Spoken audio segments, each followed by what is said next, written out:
7 o'clock, time for our regularly scheduled council meeting. Mike, can you call the roll? Elwick? Here. Holland? Here. Humphrey? Here. Price? Here. Sorensen? Here. Ward? Here. Wilson? Here. Mayor Powell? President Collier-Wise? Here. If you'll all stand for the Pledge of Allegiance.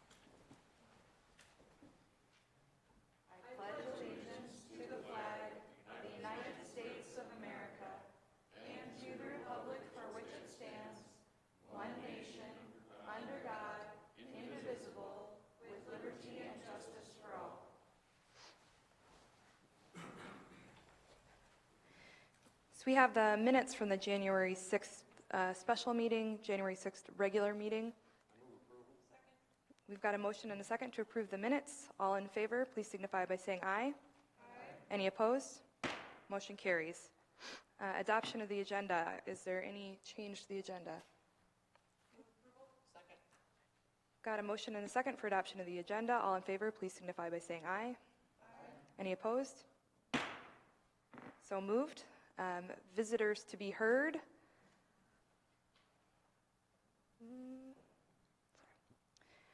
Persons addressing the council shall use the microphone at the podium. Please raise your hand to be recognized. Go to the podium and state your name and address.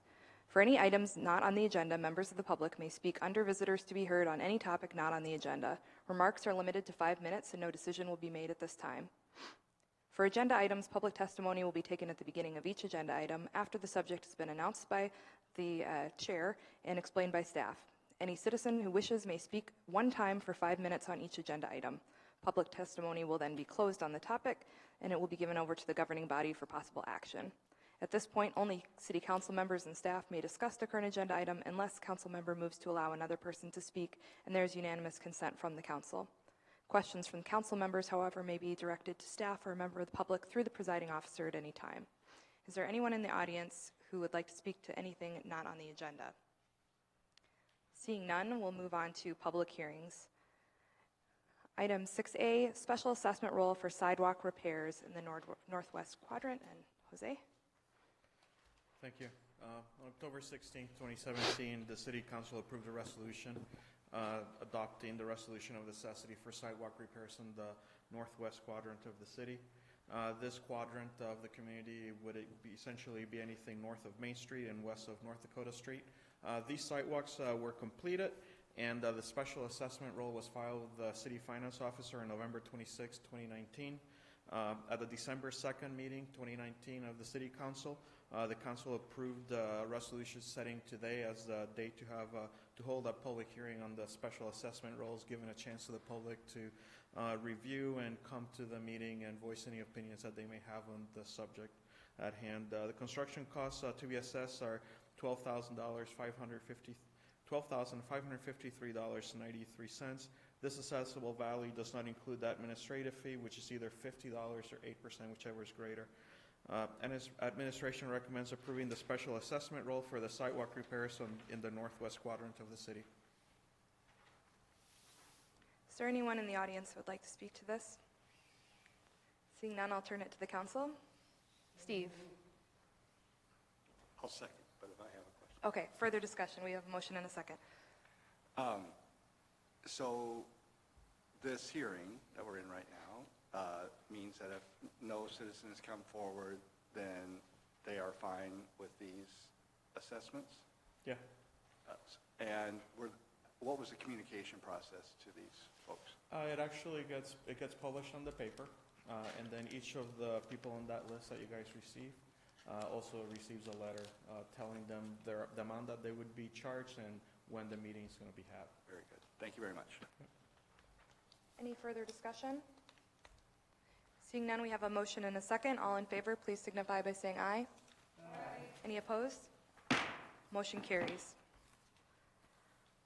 For item 6B,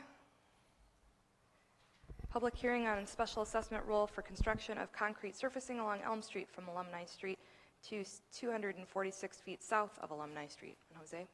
Thank you. On October 1st, 2018, again, the City Council gave permission to staff to proceed with the construction of concrete surfacing on Elm Street from the sections that you mentioned. The resolution essentially was just for concreting the portion of the street, curb and gutter and so forth. There were no utility involved with this project.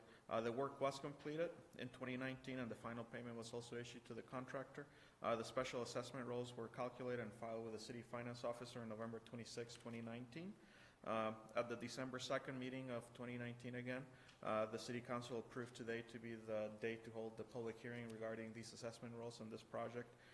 The construction costs to be assessed to the two property owners would be $72,647.28. This cost includes the construction of the road, one driveway approach, and consultant fees. Administration recommends approving the special assessment roll for the construction of a portion of Elm Street from Alumni Street to 246 feet south of Alumni Street. Thank you, Jose. Is there anyone in the audience who would like to speak to this item? Seeing none, I'll turn it to the council. Any discussion? We've got a motion and a second. Any further discussion? Seeing none, all those in favor, please signify by saying aye. Aye. Any opposed? Motion carries. Thank you. Seeing as we have no old business, we'll turn it to new business. First reading of Ordinance 1411 to amend the International Building Code to require permits for the replacement of roofs and siding in Farrell. Well, this proposed ordinance came about through a question submitted by the Historic Preservation Commission. We started working with last year on reviewing permits issued in our historic district, and they were wondering why we didn't sell permits for roofing and siding.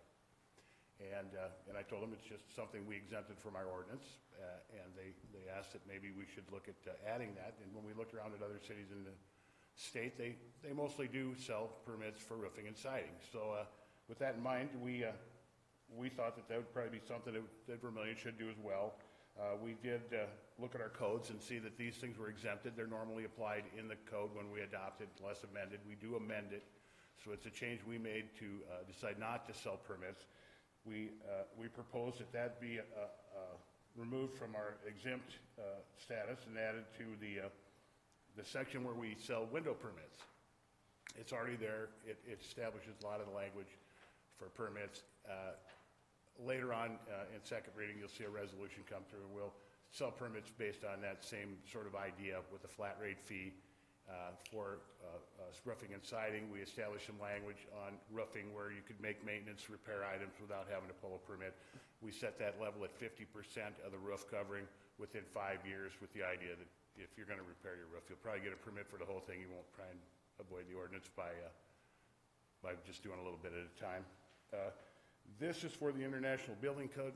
The next ordinance is nearly identical. For the International Residential Code, we have to have 2 ordinance submittals because these ordinances could be adopted separately, but we do, or they could be adopted individually, but we adopt them separately. So in order to make them both work, that's why there's 2 here. But the first one before you is for the International Building Code, and I guess staff proposes approval of the ordinance. Thank you, Farrell. Is there anyone in the audience who would like to speak to this item? Seeing none, I'll turn it to the council. Any questions? Tom? I know the answer, I believe, but if you would please, a lot of people ask, would we have to, under this, they have to pay for a permit whether they have a historic building or not. And there's a weeding out process that would be involved. So you might explain that to the public. Right. We're proposing that everybody that puts a roof on their house does get a permit for it. The only difference between historical and regular applications is we give the Historical Preservation Commission a chance to review permits in the historical district so they can then help the applicant with any historically accurate materials and things like that. They're going to hopefully have some things ready for those people that want to put roofs on. And many times it's just the same price to do it historically as anything else. So hopefully it'll help them out. Thank you. Any other questions? A motion and a second. Any further discussion? Seeing none, all those in favor, please signify by saying aye. Aye. Any opposed? Motion carries. Item B, first reading of Ordinance 1412 to amend International Residential Code to require permits for the replacement of roofs and siding. Farrell. This is the same exact thing. Even the same numbers apply when you look at the code because these ordinances are so similar. So the changes are, I think, identical, actually. Okay. Anyone in the audience want to speak on this? Seeing none, anyone on council? We have a motion and a second. All those in favor, please signify by saying aye.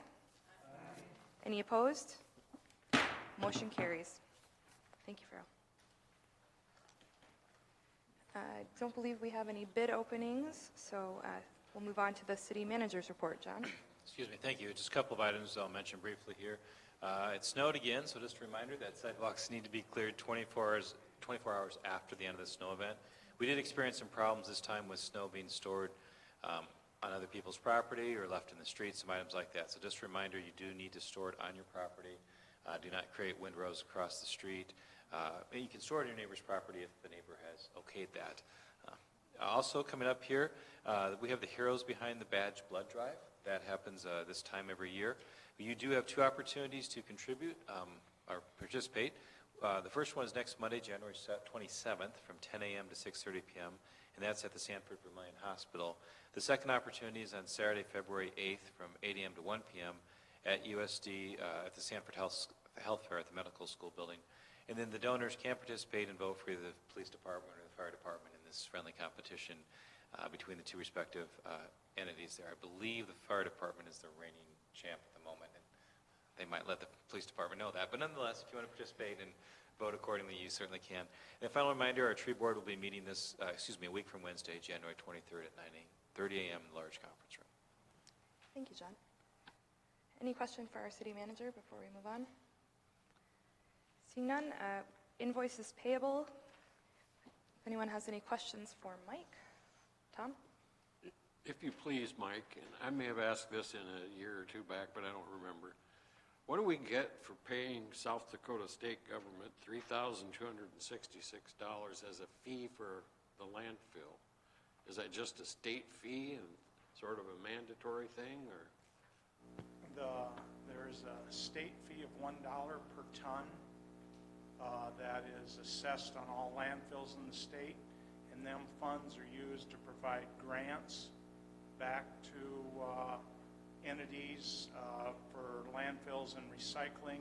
The city has received some of them grants and just applied for a grant to rehab the recycling center that we'll find out, hopefully get some funding for here in March. I appreciate that. I knew it was circular somehow, but I appreciate the explanation. Other than that, I compliment the city on the purchase of crushed concrete. It drains. It doesn't just flow water off. Thank you. Got a motion and a second to pay our bills. All those in favor, please signify by saying aye. Any opposed? Motion carries, and we have no consensus agenda, so we've got a motion and a second to adjourn. All those in favor, please signify by saying aye. Any opposed? We're adjourned.